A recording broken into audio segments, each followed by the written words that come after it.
Mobile laptop ఎక్కువగా వాడితే infertility సమస్య వస్తుందంటారా? దీనికి డైరెక్ట్ ప్రూఫ్ అనేం లేదు కృతిక. ఓకే. కాకపోతే చాలా స్టడీస్ ఉన్నాయి, సైంటిఫిక్ ఎవిడెన్సెస్ ఉన్నాయి, బట్ అదొకటే రీజన్ చెప్పలేం కదా. సో అన్ని మనం కంబైన్ చేసుకోవాలి. కాకపోతే కొన్ని ఫ్యాక్టర్స్ రివర్సిబుల్ ఉంటాయి, కొన్ని ఇర్రివర్సిబుల్ ఉంటాయి.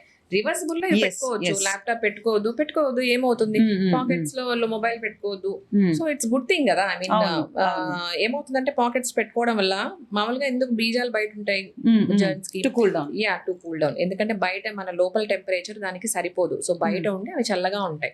సో నువ్వు మొబైల్స్ పాకెట్ లో పెట్టుకుంటే ఆ పార్ట్ అంతా వేడికి స్పెర్మటోజెనిసిస్ అంటాం, స్పర్మ్స్ ఉత్పత్తి అవ్వడము తగ్గుతుంది, మొటిలిటీ తగ్గుతుంది, డామేజ్ స్పర్మ్స్ అవన్నీ ఎక్కువ అవుతాయి అనమాట.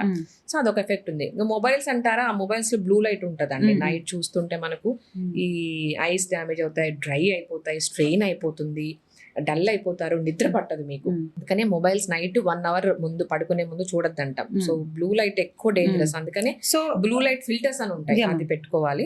మొబైల్స్ చూసినా కూడా లైట్ వేసుకోవాలి, మీరు డార్క్ లో చూడకూడదు.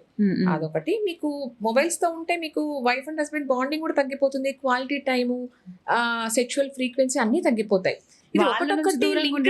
మొబైల్ వాడుతున్నా అంటారు. ఇవన్నీ లింక్డ్, ఇంటర్ లింక్డ్, ఒకటే అని చెప్పలేము, బట్ ఇట్స్ డెఫినెట్ గా అబ్నార్మల్. అంటే ల్యాబ్ లో మనం ల్యాప్టాప్ పెట్టుకొని మన ఒడిలో పెట్టుకోవద్దు అంటారు, అవాయిడ్ చేయాలి.